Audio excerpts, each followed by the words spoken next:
bonjour à ceux que je n'ai pas salués au début de ce webinaire. Alors oui, comme l'a dit, Véronique, un des premiers objectifs c'est de comprendre ce qu'est l'économie circulaire. C'est vraiment un webinaire de premier niveau et la toute première approche en introduction, c'est de vous dire pourquoi aujourd'hui on en parle, pourquoi on entend parler tout le temps d'économie circulaire. Qu'est-ce qui fait que maintenant nous en parlons? Alors, il faut savoir dans un premier temps que notre monde est un monde en mutation et de plusieurs natures. Tout d'abord, la mutation économique, réglementaire et sociétale. C'est-à-dire que nos territoires sont directement exposés à plusieurs aléas. Là, vous voyez à l'écran plusieurs types d'aléas qui peuvent arriver. On a la fluctuation du cours du pétrole, ça peut être des tensions diplomatiques et politiques entre différents territoires ou la crise sanitaire actuelle que l'on vit et qui a un impact direct sur nos territoires, par exemple sur la réduction des débouchés qui impacte sur le prix des matières premières que l'on a besoin, ou la capacité à évacuer certains déchets, ou encore le changement des modes de vie. Et on l'a bien vécu en 2020 et on le vit encore en 2021 avec cette crise. Un autre aspect, la réglementation. La réglementation change, elle évolue et elle prend en compte aussi les évolutions de la société. Par exemple, si on est fixé sur le déchet, on a l'augmentation de la TGAP, la taxe générale sur les activités polluantes. On estime qu'il y aura une augmentation de plus de 150% à l'horizon 2025.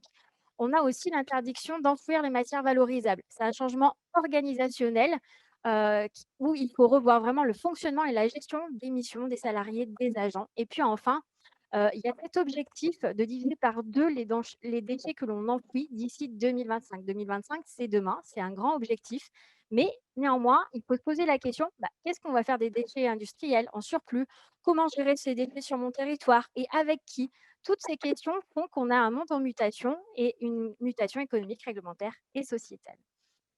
Un autre point, une autre mutation du territoire, c'est les mutations sociales et solidaires. Aujourd'hui, on le voit, les gens sont en quête de sens. La société est en quête de sens. On parle surtout de revenir au bon sens paysan, à des choses plutôt simples, ou à revenir à ce qui est au plus proche de chez nous. On l'a vu aussi en 2020, on le voit aussi en 2021. Et là, vous le voyez aussi sur l'écran, cette petite étude qui a été analysée sur les modes de vie des consommateurs confinement et post-confinement, et on voit qu'on a une évolution de la consommation bio, du soutien aux producteurs, et ça s'est vu aussi par de nombreuses plateformes qui s'est construite au cours de ce confinement, des plateformes alimentaires. Il y a aussi les modes de vie, acheter plus en vrac, réduire ses déchets, composter, et cetera.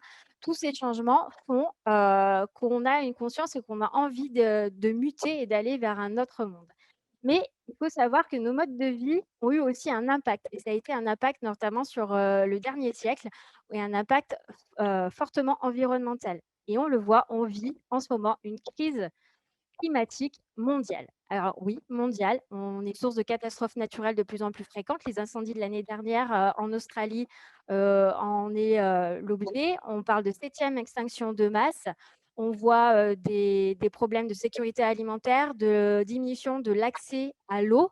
On a aussi l'élévation de la mer, par exemple. Une étude a montré que d'ici 2050, la ville de Miami serait engloutie par les eaux. Et ça a déjà commencé, puisqu'en 2019, Miami a été confrontée à la tempête Barry, qui a commencé à faire une montée des eaux sur le continent américain.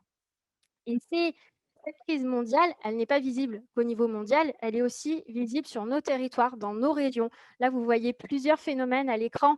Voilà, on est face à des sécheresses de chaque année, à des montées des eaux, à de l'écroulement de falaises. Le monde bouge, l'environnement aussi bouge. Et aujourd'hui, nous sommes face à ces grands changements, à ces grands aléas. On le voit, finalement, les prévisions qui avaient été évoquées pendant la COP 21 et sur la simulation du bulletin météo d'Evelyne Delia, elle avait fait une simulation de la température qu'on aurait en 2050. Et si on compare au bulletin météo de l'année dernière, donc du 9 août 2020, on voit qu'on n'est pas si loin finalement des températures annoncées il y a quelques années de ça.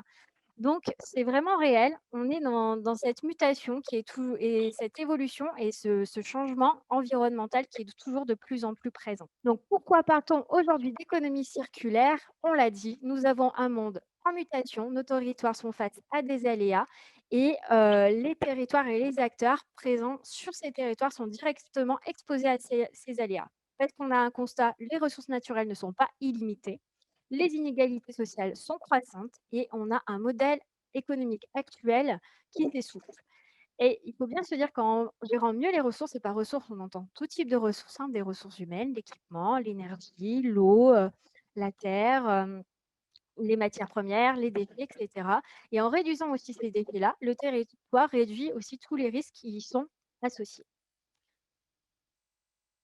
Par conséquent, pourquoi parle-t-on aujourd'hui d'économie circulaire? C'est parce qu'on doit aller sur des territoires durables et des territoires qui vont être circulaires. Et là, je laisserai Véronique après prendre la parole. Il faut qu'on arrive à remettre en question en fait nos modes de fonctionnement, comment on gère nos territoires, comment on les anime, comment est notre gouvernance, nos décisions politiques, comment on développe ces territoires et revoir aussi notre modèle économique. Aujourd'hui, c'est un enjeu essentiel. C'est ce pourquoi on parle tant d'économie circulaire et de changement de modèle économique. Et vous allez découvrir maintenant le comment. Maintenant qu'on a vu le pourquoi on en parle, c'est comment tout ça se pratique sur les territoires concrètement.